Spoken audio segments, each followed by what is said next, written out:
My name is Ezra Harding. 78 years old is not the age at which one expects to start life anew, but fate seems to have ordered it that way. I'm sitting in my office, looking out the panoramic windows at the fall garden and thinking about how strange my life has turned out.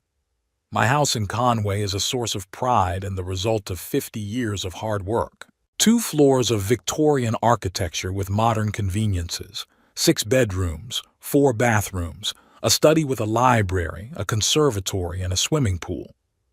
All of this I built with my own hands. Not literally, of course, but every dollar invested in this house was earned by my labor. I was born into the family of an ordinary postal clerk. My father worked at the same place for 40 years. My mother was a housewife. They taught me 2 things: hard work and honesty. At the age of 16, I got a job as a helper in a store that sold restaurant equipment. Bedford Sloan, the owner, noticed my ingenuity and took me under his wing. "You've got an eye for detail, kid," he'd say when I found faults in machinery that others missed. After Bedford died, I bought the business from his heirs with a huge loan. My wife Agatha supported this crazy decision. "You can do it, Ezra. If not you, then who?" We lived in a tiny apartment, saving money on everything, but I was expanding the business. I went from selling kitchen equipment to full food processing equipment. By 35, my company, Harding Industries, was a leader in 3 states, and by 50, the largest supplier on the East Coast. Agatha. She was always there for me. A humble elementary school teacher with an incredible inner strength. She died 6 years ago of cancer. The doctor said she had 6 months to live, but she made it 2 years. "Don't you dare get sad when I'm gone," she told me a week before she died. "Live life to the fullest. I'll be mad if you turn into a grumpy old man."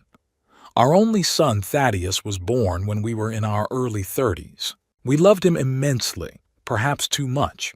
I never forced him to work the way I worked myself. I paid for the best college, helped him with his first home, put him in a management position in my company even though he had no idea what business was all about. Agatha warned me, "You're doing him a disservice, Ezra." She was right.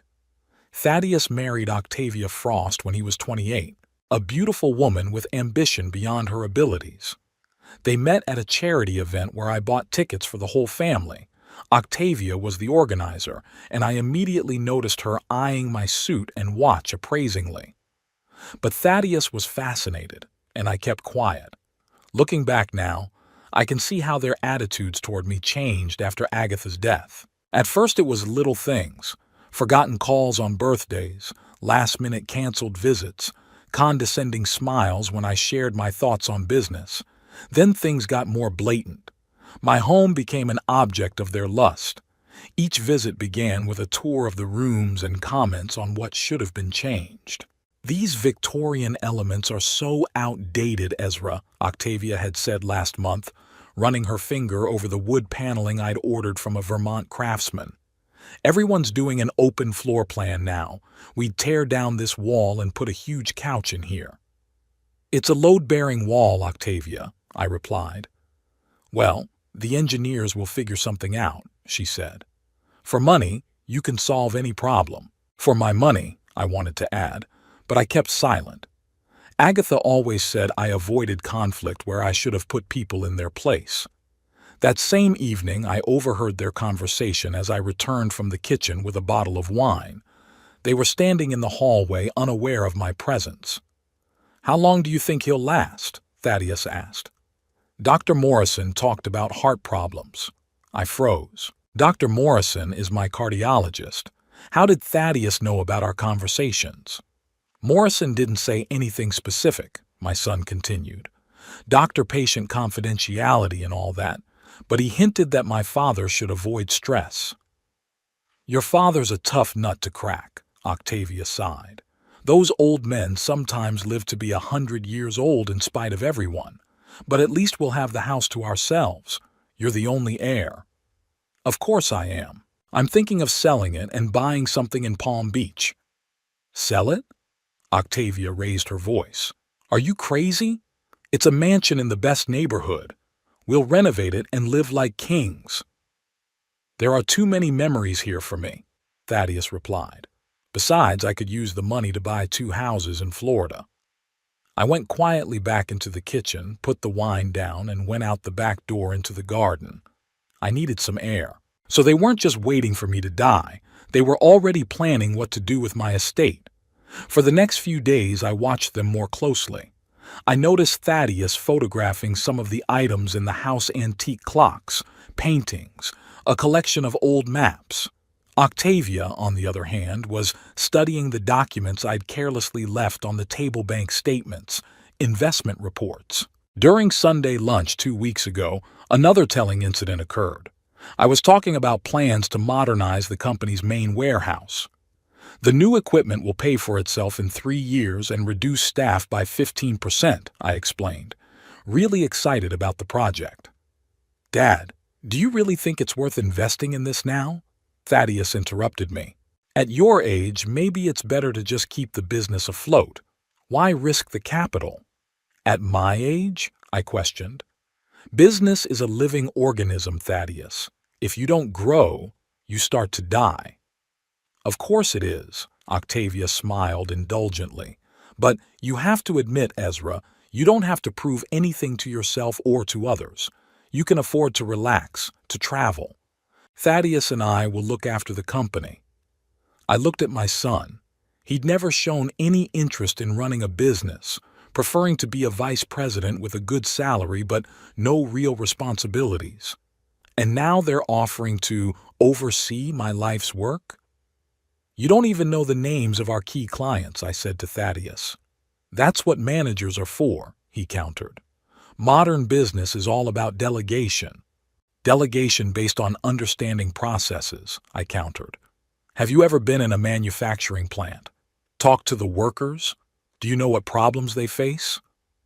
"Dad, that's an old-fashioned approach," my son said. "Now all communication is through the HR department and corporate surveys." I stopped talking. It's useless. He sees only the money the company brings in, but not the people and processes behind them. After lunch, I went into my office and pulled out my will folder. According to the document drawn up while Agatha was still alive, Thaddeus really did get everything: the house, the company, the investments. My wife and I had thought it was natural.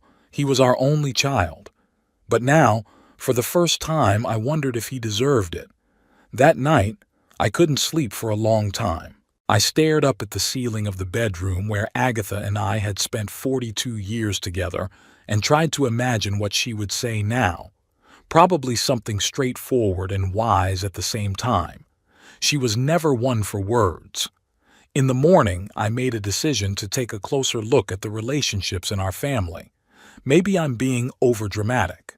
Perhaps Thaddeus and Octavia just don't realize how their words and actions look from the outside. I should give them a chance. But the more I watched, the clearer I saw the unsightly picture. They only called when they needed something. They came to visit to use the pool or show off their luxurious home to their friends. My grandchildren, twins Ethan and Iris, 12 years old, came unwillingly, compulsively, and spent all their time tucked away on their phones. "Grandpa's so boring," I heard Iris say one day when she thought I was in the other room. "He's always talking about his old cars and details." "Mom says we just have to put up with him a little longer," Ethan replied. "When he dies, we'll move into this house and you'll have the biggest room in the school." Their words hurt more than I could have imagined. It wasn't the kids' own fault. They were only reflecting what they heard from their parents. I was sitting on the veranda last night when Thaddeus and Octavia arrived, unannounced as usual. They brought some interior designer, a tall man with perfectly styled hair. "Papa, meet Lorenzo," Octavia chirped. "He's agreed to take a look at the house and give some tips on updating it."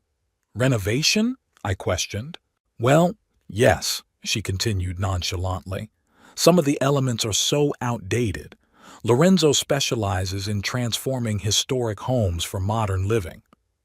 I watched as they took a stranger around my house, pointing out items that would need to be removed, discussing which walls to tear down. All this in my presence as if I were already a ghost, invisible and inaudible. "And these old photographs," Octavia said, pointing to a wall of family photos, including portraits of Agatha, "they'll have to go somewhere. They don't fit the concept." "This is my house," I finally said quietly. They turned around as if surprised that I was still here. "Of course, Dad," Thaddeus smiled indulgently.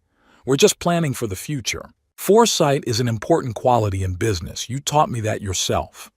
"Planning for my future without me?" "Don't be dramatic, Ezra," Octavia rolled her eyes. "We want what's best. This house could be turned into a real gem." "It's already a gem," I said, "and it will stay that way as long as I live." They exchanged glances, the kind of condescending glances reserved for a cranky child or a senile old man. When they finally left, I sat in my office for a long time, looking at Agatha's picture. "You were right about him," I whispered. "And about me, too."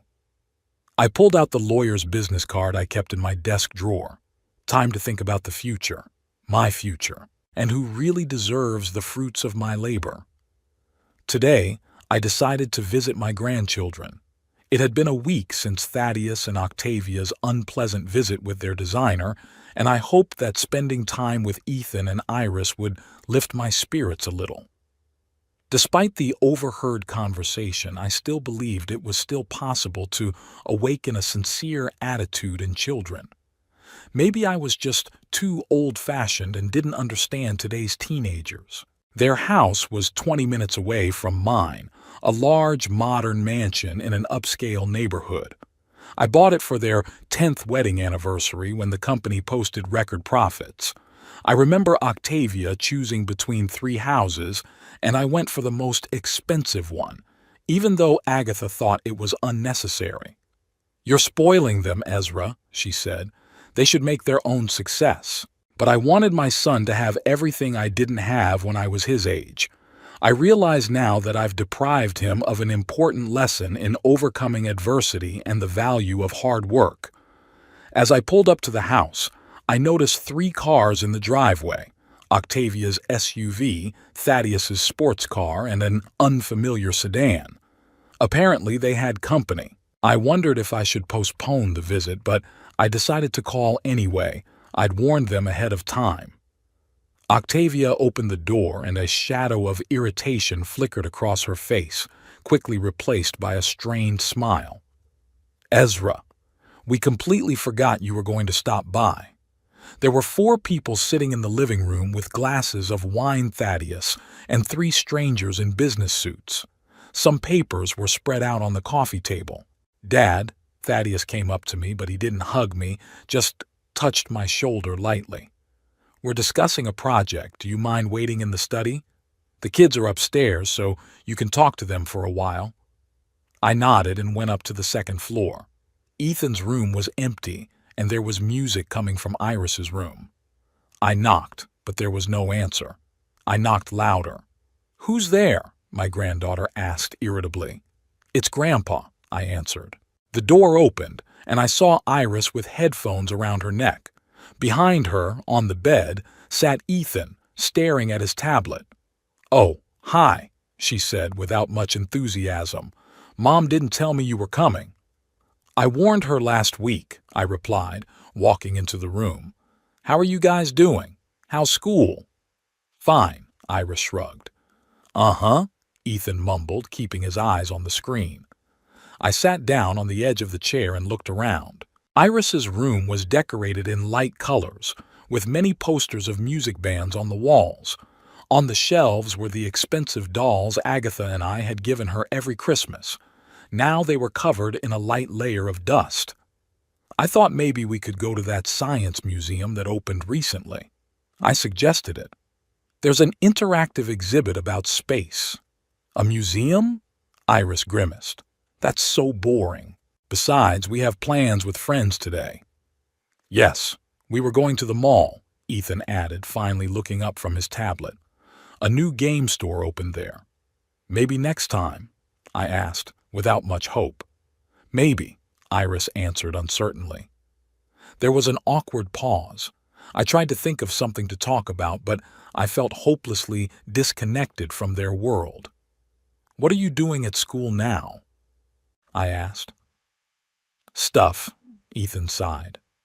"Grandpa, is it true that you are going to renovate your old house?" This question took me by surprise. "Why would you think that?" "Mom told me that you and Dad were discussing renovations to make the house more modern," Iris explained. "She said we'd be able to have pool parties there soon." I felt anger rising inside me, but I tried to stay calm. "I don't have any plans to renovate," I answered in a steady voice. "And I don't remember discussing pool parties with your father."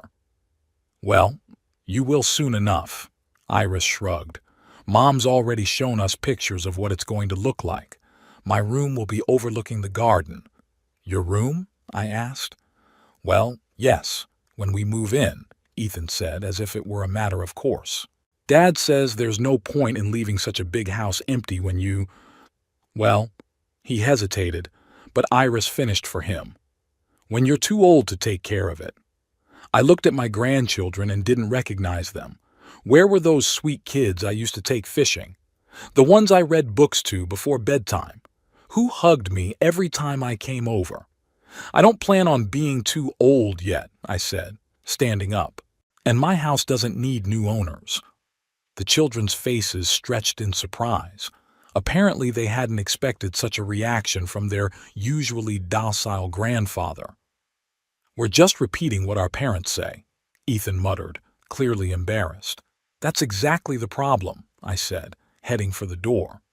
"You're not thinking with your head." When I got downstairs, I found that the business meeting was over and the strangers had left. Thaddeus and Octavia were sitting in the living room. "Leaving already?" Octavia asked with ill-concealed relief. "Are the kids doing something?" "They're going to the mall," I answered. "But before that they told me about your plans for my house." Thaddeus and Octavia exchanged quick glances. "Dad, you misunderstood," Thaddeus began. "We were just discussing hypotheticals. Planning for the future is fine. Planning my future without me is disrespectful," I said firmly. "And teaching your kids that they can control other people's property is disrespectful." "Ezra, don't be so dramatic," Octavia sighed. "We just want to be ready to help you when the time comes. At your age—" "At my age," I interrupted, "people are still capable of making their own decisions. And I've decided that I want you to stop sharing my skin while I'm alive." With those words, I headed for the exit.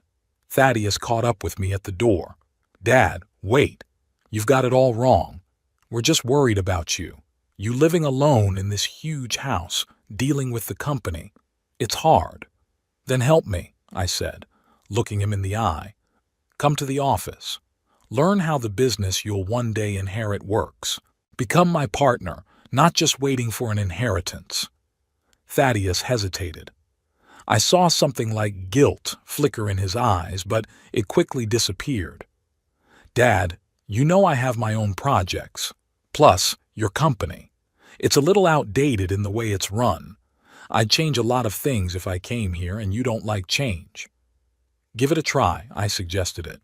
"Come by the office tomorrow. I'll show you around, explain everything. If your ideas make sense, I'm willing to consider them."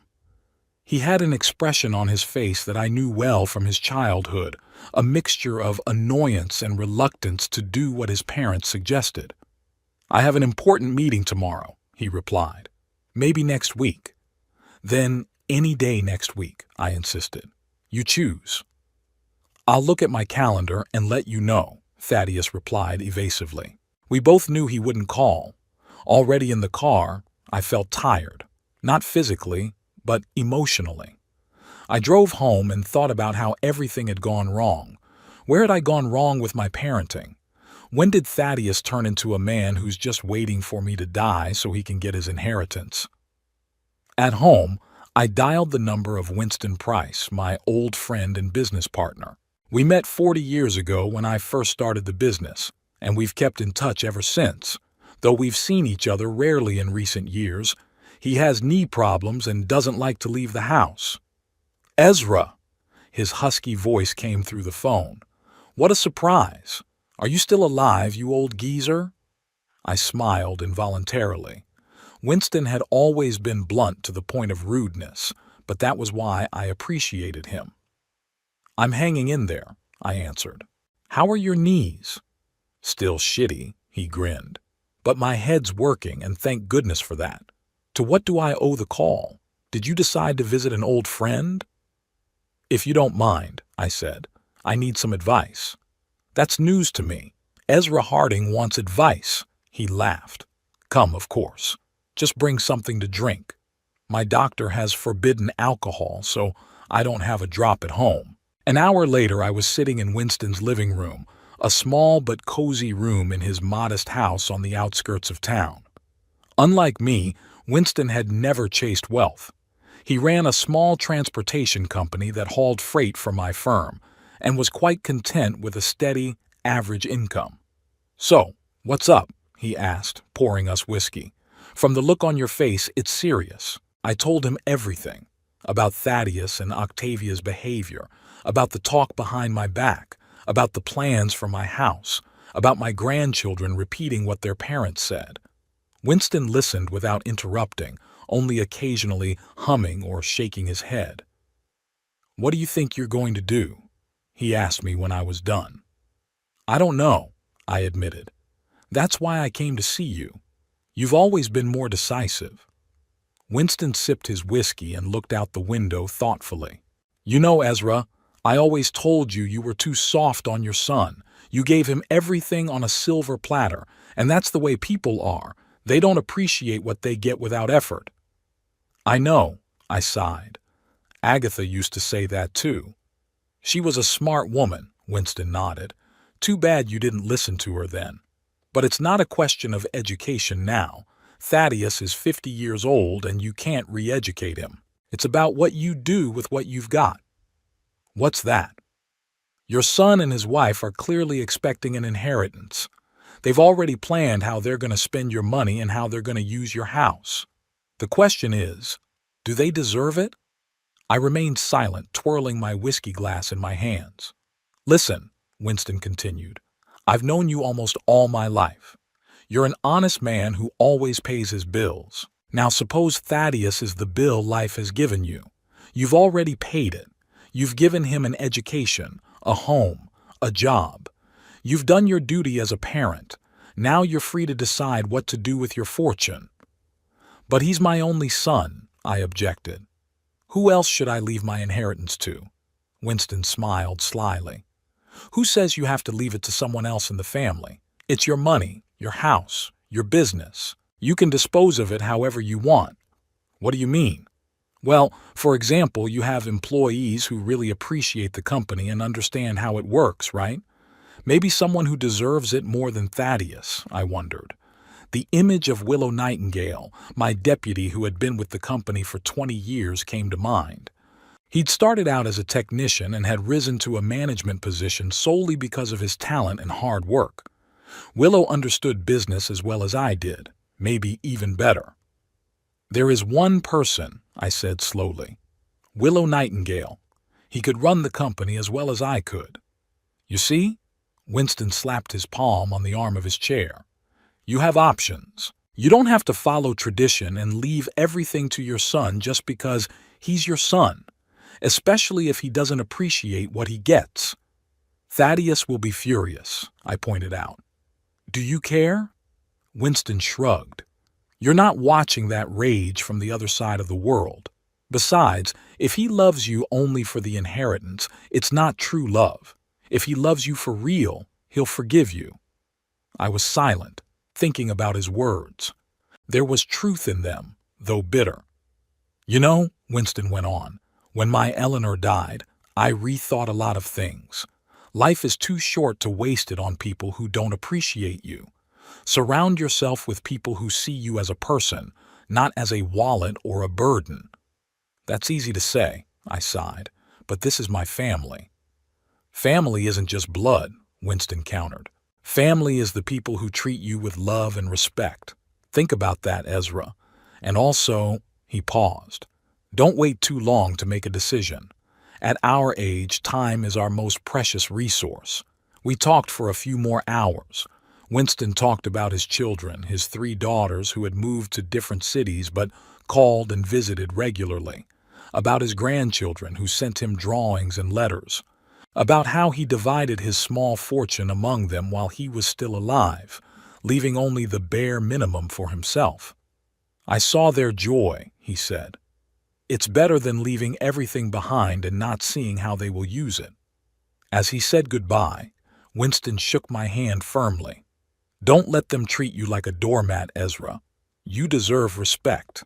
And remember, what you've earned through your labor belongs to you alone. You have every right to use it as you see fit.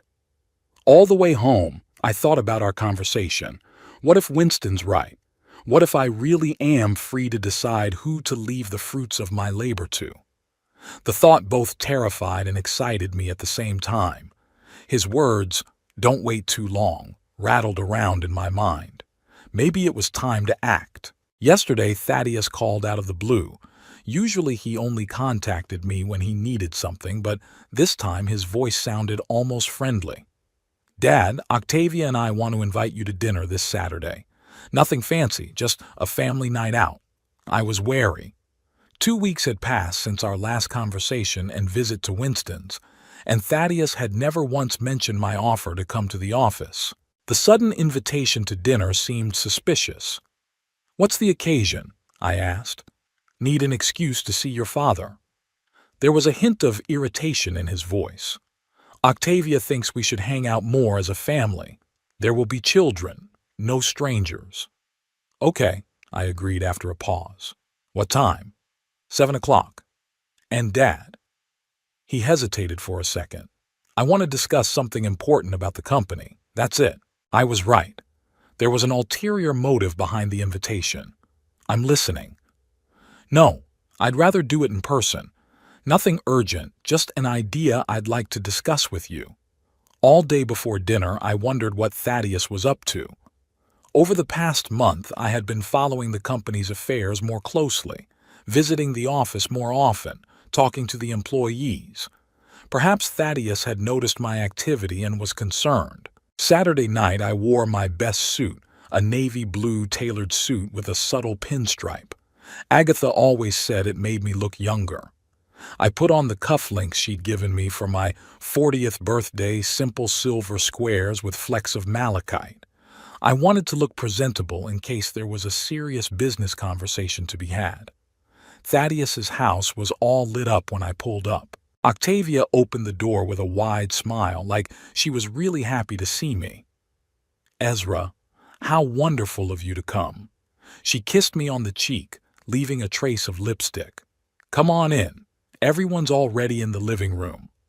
Everyone turned out to be just Thaddeus and the kids. Ethan and Iris were sitting on the couch staring at their phones. They barely looked up when I walked in. "Hello," I said. "It's good to see you." "Hi, Grandpa," Iris mumbled, not looking away from the screen. Thaddeus came up to meet me. "Dad, you look great." He patted me on the shoulder. "Would you like a drink? Whiskey? Or maybe a martini?" "Whiskey," I said. "On the rocks." He headed for the bar, but Octavia was working around me, settling me into a chair, putting a pillow under my back like I was a frail old man. "How are you feeling, Ezra?" she asked with exaggerated concern. "You look alert. Dr. Morrison said your vitals are good for your age." "Are you in touch with my cardiologist?" I wondered. "Oh, we met by chance at a charity event last month," she waved her hand. "He brought you up when he found out I was your daughter-in-law." I doubted Dr. Morrison would discuss my health with Octavia, but I decided not to argue. Thaddeus returned with the drinks and we moved to the table. The dinner was unusually fine. Octavia served oysters as an appetizer, then duck breast with cherry sauce, and finally chocolate fondant with ice cream. Everything was professionally prepared, no doubt ordered from the restaurant. Thaddeus was pouring expensive wine that I knew cost at least $200 a bottle. All this ostentatious luxury only heightened my suspicions. The conversation at the table was strained. Octavia asked me about my health, about the house, about whether it was hard for me to manage such a large household. Thaddeus chimed in with occasional remarks about how important it was at a certain age to think about the future. The children were silent, occasionally glancing over at their parents. After dessert, Octavia sent Ethan and Iris upstairs and brought coffee and brandy. "So," I said when it was just the three of us, "is there something you wanted to discuss about the company, Thaddeus?" He exchanged a glance with Octavia and straightened up, as if preparing for an important announcement. "Yes, Papa. I've been thinking a lot about the future of Harding Industries, and I've come to the conclusion that we need a change." "What kind of change?" "Strategic." He paused. "I believe we should consider selling the company." I felt my heart skip a beat. A sale? The company I'd spent 50 years building? "Dad, you have to understand," Thaddeus said in that tone you use to explain the obvious to a child. "The market is changing. Small and medium-sized equipment suppliers are being displaced by large corporations. While Harding Industries is still afloat, we could get a good price." "Get a good price," I repeated slowly. "And then what? 500 people lose their jobs." "Not necessarily," Octavia intervened. "The new owners can keep some of the staff. Of course, there will be optimization, but it's a normal business process." "Optimization," I chuckled. "That's a nice word for mass layoffs." "Ezra, be realistic," Octavia stepped forward. "You're 78 years old. How much longer are you going to be able to run this company? And Thaddeus, with all due respect, isn't ready to take on that kind of responsibility." "Thank you for your candor, dear," Thaddeus said dryly. "I'm just telling the truth," she parried. "You said yourself that you didn't want to waste your life with this outdated company." I looked at them and couldn't believe my ears. They weren't just planning to get rid of my legacy.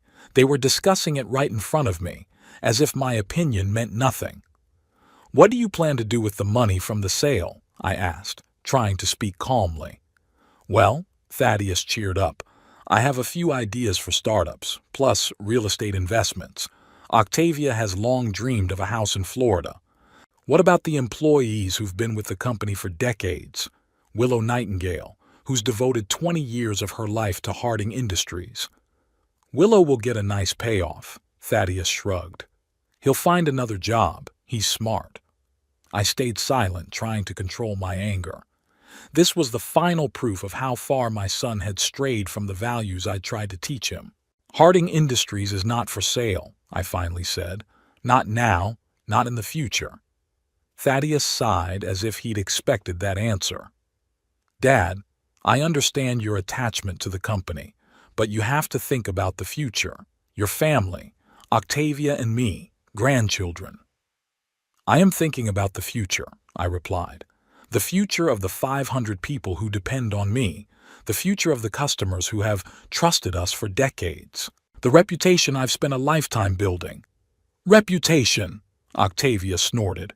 "Who needs it in the 21st century? Only money matters, Ezra. Everything else is sentimental nonsense." Those words struck a chord with me. "Sentimental nonsense?" I said it again. "Honesty, integrity, being true to one's word, those are nonsense to you?" "Don't twist my words," she said. "I'm talking about business. Everyone sells and buys companies today. It's normal." "Not for me," I cut her off. "Harding Industries isn't just a business. It's my life's work, my legacy." "Legacy!" Octavia didn't hide her irritation. "That's what it is. Are you afraid that no one will remember the name of Ezra Harding when you're gone?" "Octavia," Thaddeus said warningly, but she didn't stop. "Tell me honestly, Ezra." She leaned across the table to me. "You just can't stand the idea that your time has passed, that the world has moved on, that younger people think differently." I looked her straight in the eye. "I'm well aware that the world is changing, but there are some things that remain the same. Respect for your elders, gratitude for what you've been given, caring for those who depend on you." "Oh, don't start your moralizing," She rolled her eyes. In my day, young people respected their elders. You know what I say? Maybe older people don't always deserve respect just because they're older. Octavia, Thaddeus tried to intervene again, but she was unstoppable. Do you think we should tiptoe around you because you built some company? Because you have money? Money that we'll still have when you die? That's enough, Thaddeus shouted, but it was too late. So that's what this is all about, I said slowly. You're just waiting for me to die so you can have my fortune. Don't be silly, Dad, Thaddeus began, but I interrupted him. Listen to your wife, son. At least she's honest. I stood up from the table, feeling my hands shaking with anger. The company is not for sale, and as long as I'm alive, it will operate as I see fit. Octavia jumped up too, her face contorted with anger. You old egotist, she shouted, thinking only of yourself, about your legacy. Have you thought about us? About how we live while you sit in your big house and play boss? Octavia, stop it. Thaddeus tried to calm her down, but she pushed his hand away. No, let her know. Let him know we're tired of waiting. Tired of pretending that we're interested in his senile stories, his outdated views on business. Tired of pretending we don't want his money. At least now I know the truth, I said, heading for the door. Yes, you do, she shouted after me. You know what I think of you, of your business, of your stupid house that you refuse to sell or even renovate. I stopped and turned around. My house is none of your business, Octavia. Not now, not in the future. It doesn't concern you? She laughed a high, almost hysterical laugh. Who do you think will live in it when you're gone? Certainly not the ghosts of your precious Agatha. The mention of my late wife's name was the last straw. I felt a wave of rage rise up inside me that I had never felt before. You will never live in my house, I said quietly but firmly. Never.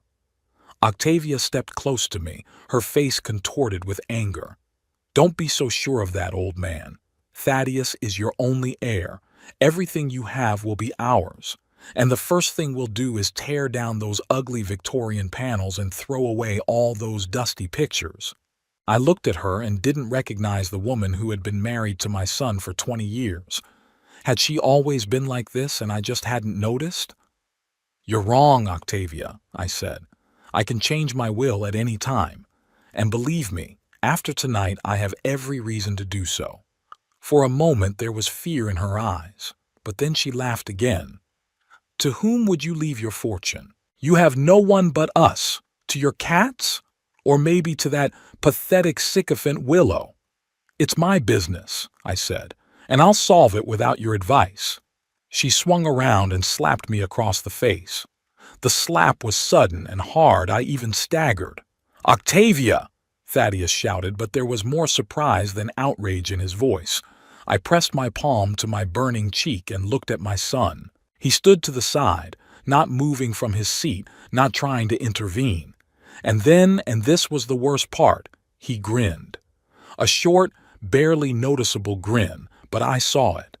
My own son was laughing at his wife hitting his father. At that moment, something snapped inside me. The last thread connecting me to these people I inertially continued to think of as family. You're laughing, I said, looking at Thaddeus. Your wife beats your father and you're laughing. Dad, I didn't, he started, but I held up my hand, stopping him. Don't bother. I got it. I turned and walked out of the room, out of the house without looking back. They yelled something after me, but I didn't listen. Getting in my car, I just sat there for a few minutes without starting the engine, trying to realize what had happened. My daughter-in-law slapped me. My son laughed at me, all because of money. Money I had earned with my labor, my sweat, my sleepless nights, the risks I took when they weren't even born yet. I started the car and drove home, feeling strangely calm. The decision I'd been putting off for weeks now seemed crystal clear. No more doubts, no more internal struggle. The next morning I called Marcus Brinksley, my lawyer. It was a Sunday afternoon, but the case was urgent.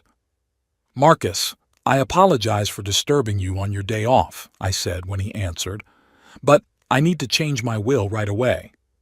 "Is something wrong, Ezra?" There was concern in his voice. Marcus had known me for almost 30 years and understood that I wouldn't call him on a Sunday without a good reason. "Let's just say I finally saw the true colors of some of my family members," I answered. "Can I come to your place tomorrow morning?" "Sure. I'll be in the office at 9. The next day I was at his place exactly at the appointed time.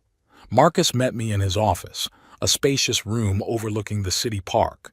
He was about 15 years younger than me, but he was already starting to gray. We'd met when he was still an aspiring lawyer, and we'd trusted each other ever since.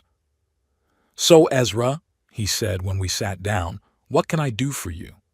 I told him everything: the conversation with Winston, Thaddeus, and Octavia's behavior, the unfortunate dinner, and the slap. He listened attentively, sometimes making notes. "I want to change the will completely," I said when I had finished. "Thaddeus must not get the company or the house." "I understand," Marcus nodded. "But do you realize that would cause a serious conflict?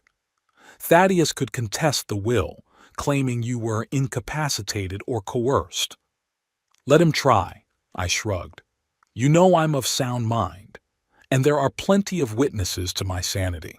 The company employees, the clients I meet with weekly." "Okay," he made another note.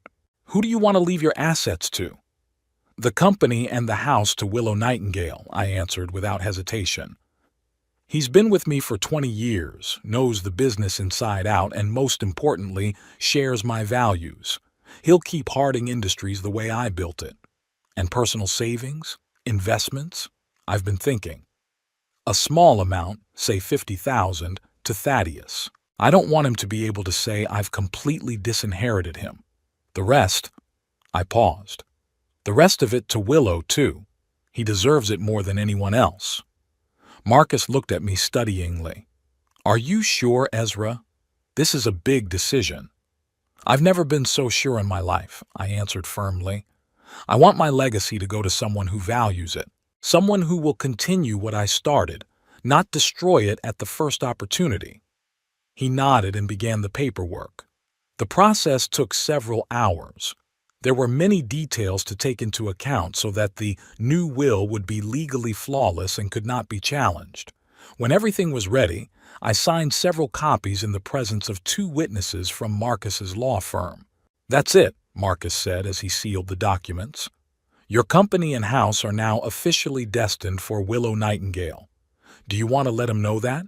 I shook my head. "Not yet. Let it be a surprise. For everyone." As I left Marcus's office, I felt unusually light. It was as if the weight that had been weighing on me for months was finally gone. I had made a decision, and it was the right one.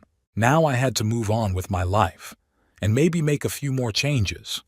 But that's another story.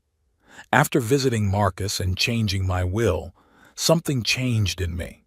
It was as if a weight had been lifted off my shoulders for years, and for the first time in a long time I could breathe freely.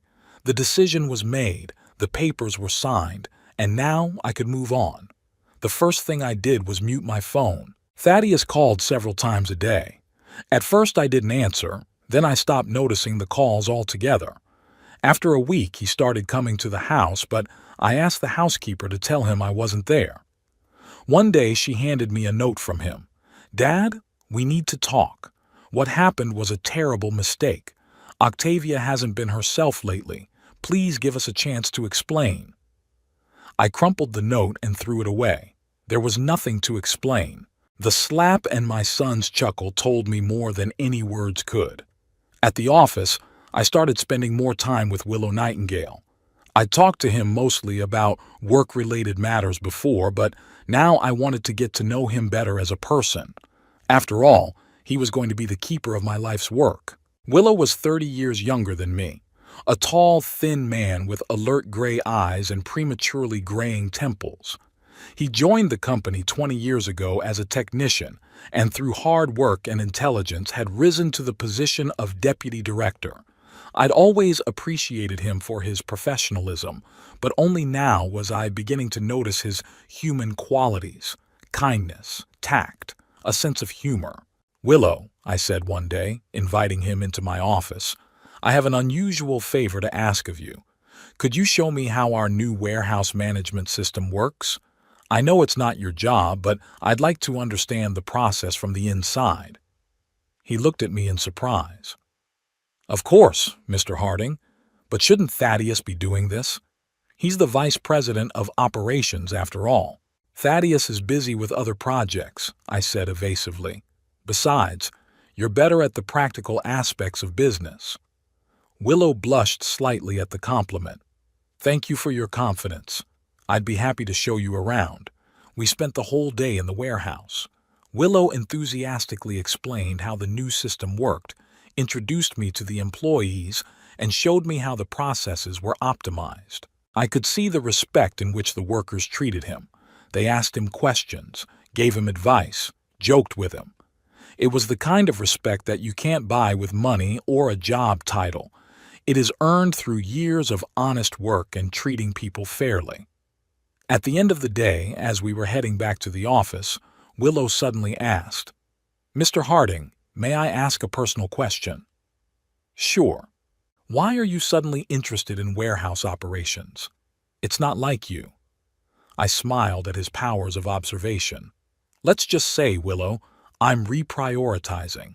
I want to make sure the company's in good hands." "Are you planning on retiring?" There was concern in his voice. "Not anytime soon," I reassured him.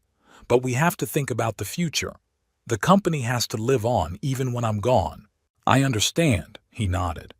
"If you need any help with succession planning, I'm always available." "Thank you, Willow. I appreciate it."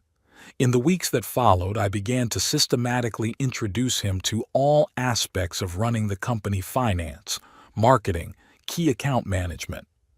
Technically, it looked like preparation for his empowerment, but in reality, I was preparing him for his role as the future owner of Harding Industries. Willow picked up on everything on the fly. He asked the right questions, offered interesting solutions, and sometimes even argued with me respectfully but firmly. I became more and more convinced that I had made the right choice. One day, while reviewing the financial statements, I noticed the name of the chief accountant of our largest client, D. Fernsby. "Who's D. Fernsby?" I asked Willow. "They used to have a different accountant, I think." "Doris Fernsby," he replied. "She's been working there for about a year. Very competent, actually. Thanks to her, we were able to optimize our supply chain and save both companies a lot of money." "Interesting," I said thoughtfully. "Maybe we should invite her to lunch to discuss further cooperation." Willow looked at me in surprise. "Usually, the sales department does that." "Sometimes it's good to break protocol," I smiled. "Please organize it."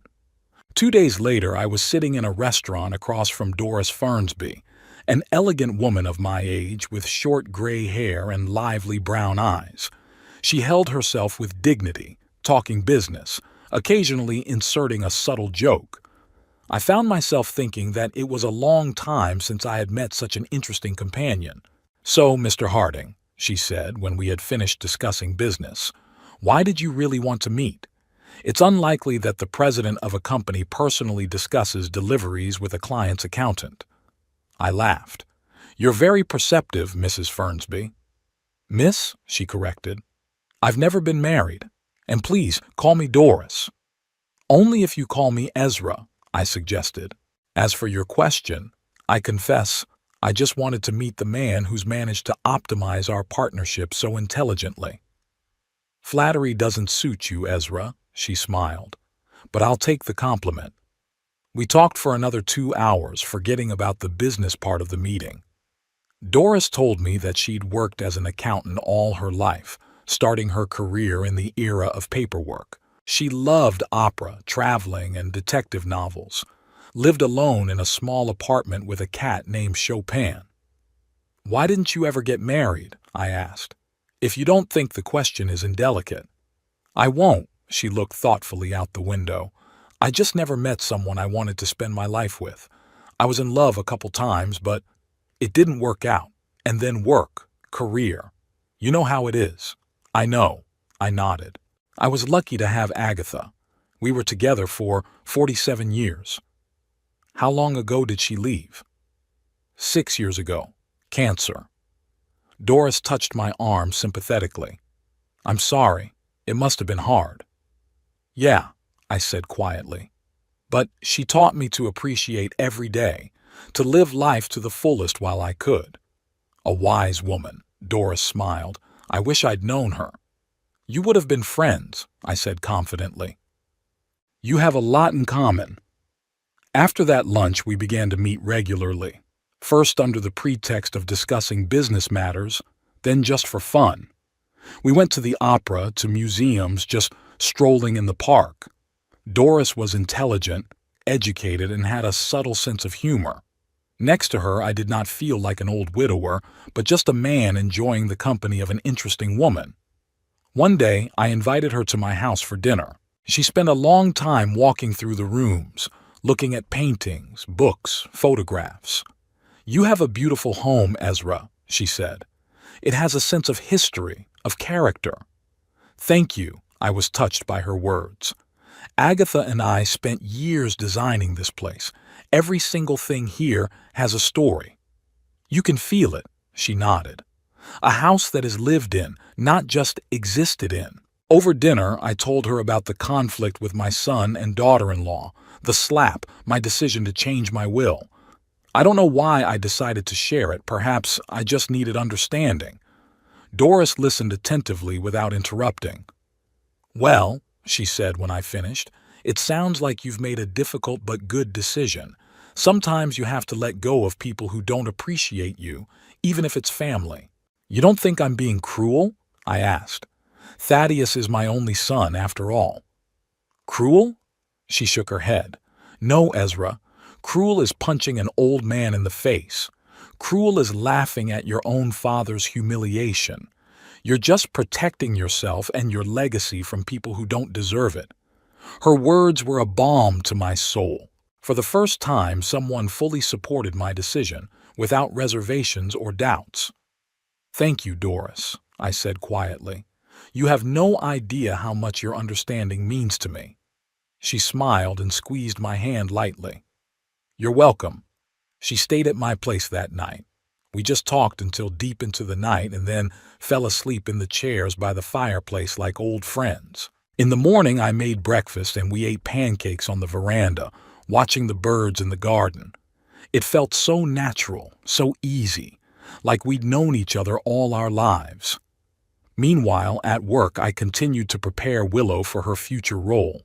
We spent a lot of time together, discussing strategic issues, meeting with key clients. I was introducing him to important people in the industry, bringing him into circles where I'd only ever appeared before. Gradually, the company began to notice these changes.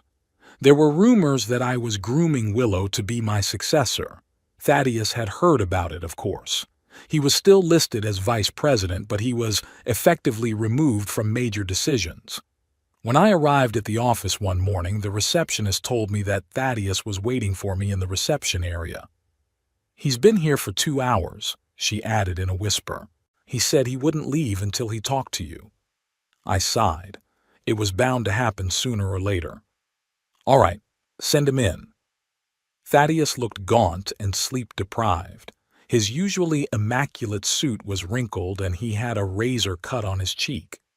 Dad, he began without preamble, what's going on? Why are you avoiding me? Why aren't you answering your cell phone? Why are you putting Willow in charge of jobs I should be doing? I looked at him calmly. You know the answers to all of those questions yourself, Thaddeus. Because of the other night? He ran his hand nervously through his hair. Dad, it was a mistake. Octavia hasn't been herself lately, work problems, stress. She didn't mean to hurt you. She slapped me, I said dryly. And you laughed. I didn't laugh, he exclaimed. I was shocked. It was a nervous laugh, if you saw anything at all. I've seen enough, I replied. And it's not just the slap. It's about the way you both treat me, my home, my life's work. You're waiting for me to die so you can inherit." Thaddeus turned pale. "What do you mean by that?" "I have changed my will," I replied calmly. "Neither you nor Octavia will get the company or the house anymore." "What?" He jumped to his feet. "You can't do this. I am your son, your only heir." "Yes, I can," I remained unperturbed. "And I already have." "To whom?" His voice shook with rage. "Who did you leave everything to? That sycophant Willow?" I didn't say anything, but my face must have given away the answer. "Willow?" Thaddeus laughed disbelievingly. "You left everything to Willow? To a person who has nothing to do with you? Who just works for you for a paycheck?" "To a man who respects me and appreciates what I've created," I countered. "A man who isn't waiting for me to die so he can sell off everything I've built." Thaddeus collapsed back into his chair, covering his face with his hands. "Papa, you don't understand. We never wanted to hurt you. We were thinking about the future." "Your future," I clarified. "Not mine, not the future of the company or the employees." He looked up at me with a look of despair. "It's Octavia," he said quietly. She's putting pressure on me. Always talking about money, about the house, about what we could do with your inheritance. I just wanted her to be happy." "So you let her insult me? Plan my death behind my back?" "I didn't know she'd go that far." He shook his head. "Believe me, I was just as shocked as you were." I sighed. Maybe he really was trying to make things right in his own way. But it was too late. "Thaddeus," I said more gently, "I didn't cut you out of the will completely. You'll get a certain amount of money, but the company and the house will go to Willow. That's my final decision." After we talked, it was like Thaddeus and Octavia decided to take me by force. They called several times a day, came by unannounced, sent flowers and gifts. Octavia even sent a letter of apology, formal, cold, obviously written at Thaddeus's insistence. I didn't return the calls, didn't receive them at home, returned the gifts. I tore up Octavia's letter before I finished it. They had made their choice long ago, and now, when they learned of the new will, they were trying their best to recover their lost inheritance. But it was too late. One day, they caught me outside my office. I was leaving after a day of work, and suddenly I saw them standing by my car. Octavia was dressed modestly, without her usual provocative makeup. Thaddeus was holding some kind of package. "Dad," he began, stepping forward, "we just want to talk. 5 minutes, no more." I sighed. It was bound to happen sooner or later. 5 minutes, I agreed. "Here, in the parking lot." "Mr. Harding," Octavia stepped forward, "I want to personally apologize for my behavior. It was inexcusable. I was out of my mind from stress, from problems, but that's no excuse. I did a terrible thing and I deeply regret it." Her voice sounded sincere, but her eyes remained cold, calculating. I couldn't see any real remorse in them, only fear of losing the money. "We brought you a present." Thaddeus held out a package. "It's a scrapbook of family photos. I found a lot of old pictures of you, Mom, me as a kid. I thought you might like it. I didn't take it." "Thaddeus, Octavia," I said calmly, "I appreciate your visit, but my decision will not change. Neither apologies nor gifts will regain my trust." "But we are family," Thaddeus exclaimed. "Doesn't that mean anything?" "Family isn't just blood," I answered in Winston's words. "Family is respect, support, love, all of which I don't see in your relationship with me. It's been 6 months since I changed my will, 6 months of a new life with no room for the old frustrations and resentments. I was fully immersed in my work with Willow, preparing him for his future role as owner of the company, and in my relationship with Doris, which was growing deeper and more meaningful every day. Doris often stayed with me, and sometimes I slept over in her modest but cozy apartment. We went to the theater, to concerts, to restaurants. We traveled on weekends to neighboring towns, discovering small museums and galleries that are not written about in guidebooks. I felt younger and happier than I had in all the years since Agatha's death. Thaddeus and Octavia never gave up trying to win back my affection. They called regularly, sent gifts, tried to arrange chance meetings. But I remained adamant. The wound inflicted by them was too deep to be healed by apologies and gifts. My 80th birthday was approaching. I'd never given it much thought, but Doris insisted on celebrating it properly. 80 years isn't just an anniversary, Ezra, she said. It's a milestone. Not everyone can live to be that age in good health and good judgment.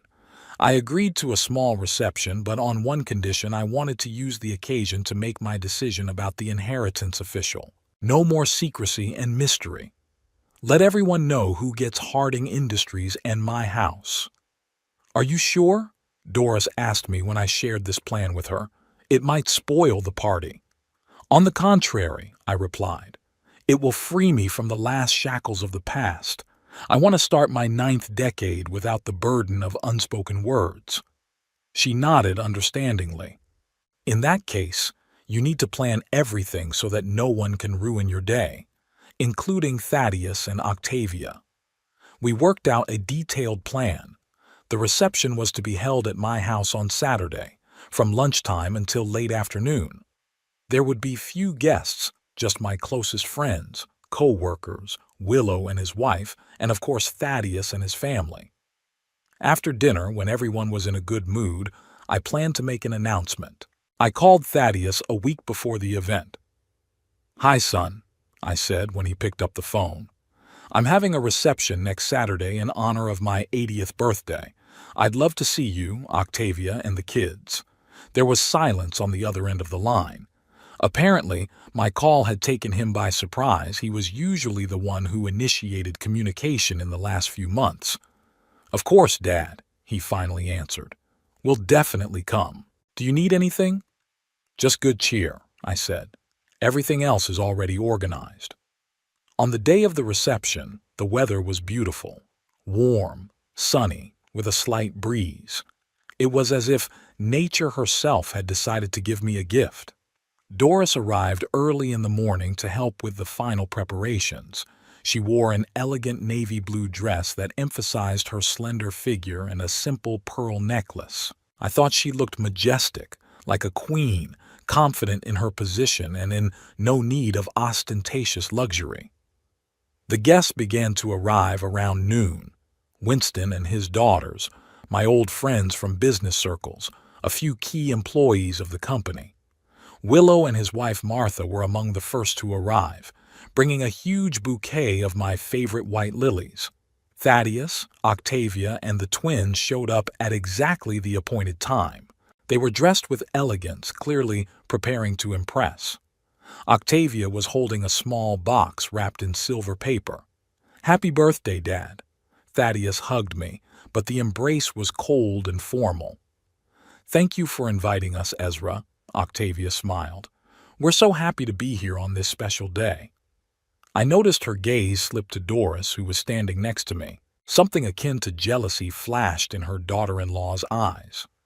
"I'd like you to meet her," I said. "This is Doris Fernsby, my—" I hesitated for a moment, not knowing how to introduce our relationship, but Doris came to the rescue. "His close friend," she held out her hand to Octavia. "Pleased to meet you." Octavia shook her hand with a strained smile. Likewise, lunch was a relaxed affair. The food was excellent. I'd hired the best chef in town. Wine flowed, toasts and congratulations were made. Even Thaddeus seemed to thaw and began to communicate more naturally. Only Octavia remained tense, casting wary glances at Doris and Willow. After dessert, I stood up, drawing the attention of the guests. "My friends," I began, "thank you for sharing this day with me. 80 years is a respectable age. An age when you look back and think not only about the past, but also about the future, about what you will leave behind." A slight whisper ran through the room. Everyone sensed that something important was about to happen. "Many of you know that for the past 6 months I've been actively preparing a successor to run Harding Industries," I continued. Someone who will carry on my work and preserve the values on which the company has been built over the years. I noticed Thaddeus tense up. Octavia put a hand on his shoulder as if to keep him from making any sudden movements. But today, I want to go further. I want to officially announce my decision regarding the inheritance. And so that there are no misunderstandings, I've brought a copy of my will. I took an envelope out of my jacket pocket and placed it on the table in front of me. According to this document, notarized 6 months ago, upon my death, Harding Industries and this house and all of its assets passed to... I paused, looking directly at Thaddeus. He looked at me with an expression that was a mixture of hope and fear. Willow Nightingale. There was absolute silence in the room. All eyes turned to Willow, who sat frozen with shock. His wife Martha covered her mouth with her hand. What? Thaddeus broke the silence. His voice sounded strained. Are you kidding, Dad? No, Thaddeus, I'm dead serious, I said calmly. Willow will get controlling interest in the company in this house, on the condition that she makes sure I live comfortably for the rest of my life. But I'm your son. Thaddeus jumped up, knocking over his chair. Your only son! Your blood! Yes, you are my son, I agreed. And that's why you'll get $50,000 and a monthly allowance of $3,000. That's enough to live on, but not enough to destroy what I've spent my life building. You can't do that, Octavia screamed, jumping up beside her husband. It's against the law. It's perfectly legal, I remained calm. I am of sound mind, as everyone here can attest. I have every right to dispose of my property as I see fit. But why? Thaddeus looked at me with genuine incomprehension. Why Willow? Why not me? I sighed. It was time for full honesty. Because Willow respects what I've built. He understands the value of the company, not just in dollars, but in the people who work there, in the reputation we've earned over decades. He won't sell off assets at the first opportunity. He won't lay off employees for short-term gains. He wouldn't turn my house into a trendy blandness. Would I have done all that? Thaddeus asked bitterly. You're the one who talked about selling the company, I reminded him. About strategic changes that would really mean the end of the company. You and Octavia had already planned how you would remodel the house before I died. It was just an idea, Octavia exclaimed. We would never do anything without your consent. Let me remind you, my voice became harsher, you slapped me when I disagreed with your plans. And my son laughed. That was 6 months ago, and nothing has changed since then. You still see me only as a purse, a source of inheritance. Thaddeus collapsed back into his chair, covering his face with his hands. What can I do? He asked deftly. What can I do to change your mind? Nothing, I answered firmly. The decision has been made. The papers are signed. Willow will be my heir. I turned to Willow, who was still sitting stunned by the news. If you agree to accept this inheritance, of course. Willow rose slowly. His face was pale, but his eyes shone with determination. Mr. Harding, Ezra, I don't know what to say. This is a great honor and an even greater responsibility. I'll do my best to honor your trust. I know, I smiled. That's why I chose you. This is outrageous. Octavia couldn't contain her anger. We are your family, and you're giving everything to a stranger. Willow's not an outsider, I argued. He's been a part of Harding Industries for 20 years, and he's never given me any reason to question his loyalty to the company and its values. Values, Octavia interjected. All you care about is your precious company. What about us? What about your grandchildren? I looked at Ethan and Iris, who sat with their mouths open, watching the drama unfold. My grandchildren will get a good education, I said. I've already set up trust funds in their names. The money will be available when they turn 25, and only for education or starting their own business. Not for new cars or designer clothes. You have no right to decide how we raise our children, Octavia exclaimed. I don't, I agreed. But I have every right to decide how to use my money. And I've decided not to let you spoil your children by teaching them easy money. Thaddeus stood up suddenly, grabbed his coat, and headed for the exit. Let's go, Octavia, he said quietly. There is nothing more for us to do here. Octavia followed him, pushing the children forward. At the door, she turned around. You're going to regret this, Ezra. Her voice shook with anger. When you're alone, surrounded by strangers, you'll remember that you turned your back on your own family. I'm not alone, I said calmly, looking at Doris. And these people are not strangers to me. They've become my real family, the kind that's based on respect and love, not on expectations of inheritance. Octavia slammed the door so hard that the glass shook. There was an awkward silence in the room after they left. The guests looked at each other, not knowing how to react to what had happened. I apologize for the scene, I said, standing up. Let's continue our celebration. After all, it's not every day that a person turns 80. Gradually, the atmosphere lightened. The music began to play and conversations resumed.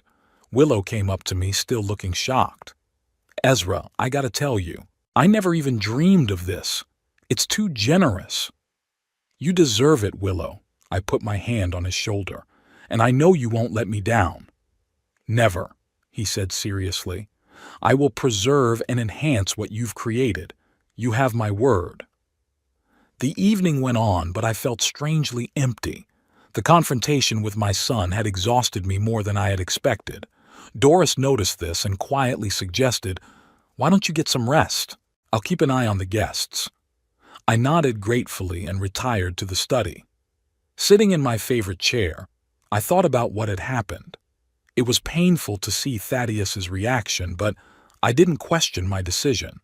Sometimes you have to be cruel to be fair.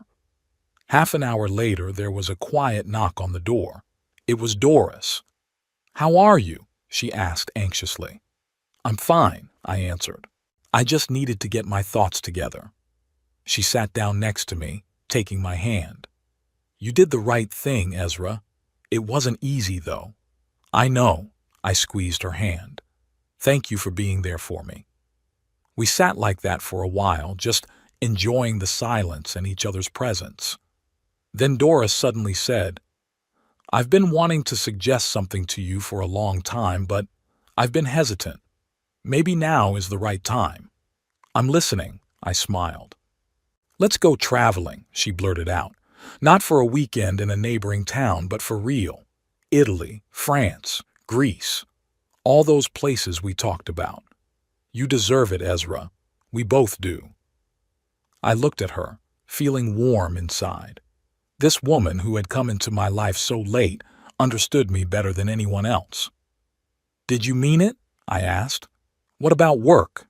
"To hell with work," she laughed. "I can retire at any time, and you can leave the company to Willow. He's ready. Isn't that what you've been training him for?" She was right. Willow was ready to take over Harding Industries, and I was ready to start a new chapter of my life, a chapter that would be free of old hurts and disappointments. "You know," I said slowly, "that's the best idea I've heard in a long time. Let's do it. Let's see the world while we still can." Doris's eyes shone with joy. "Really? You're not kidding?" "I'm dead serious." I kissed her hand. "Where do we start? Italy? France?" "Italy," she answered without hesitation. "Rome, Florence, Venice, then France, Paris, Provence, then Greece, Athens, Santorini." I listened to her list of cities and countries and felt the past receding with each name, giving way to the future. A future that I will spend with a woman who understands and appreciates me for who I am. We walked back to the guests, holding hands. The party was in full swing. Willow and Martha were dancing to slow music. Winston was telling jokes to an attentive audience. My staff chatted amongst themselves, relaxed and happy. No one brought up the unpleasant scene with Thaddeus and Octavia. No one talked about the will or the inheritance. We just enjoyed the moment, a moment full of life and possibility. When the last guest left, Doris and I sat on the veranda, looking up at the starry sky.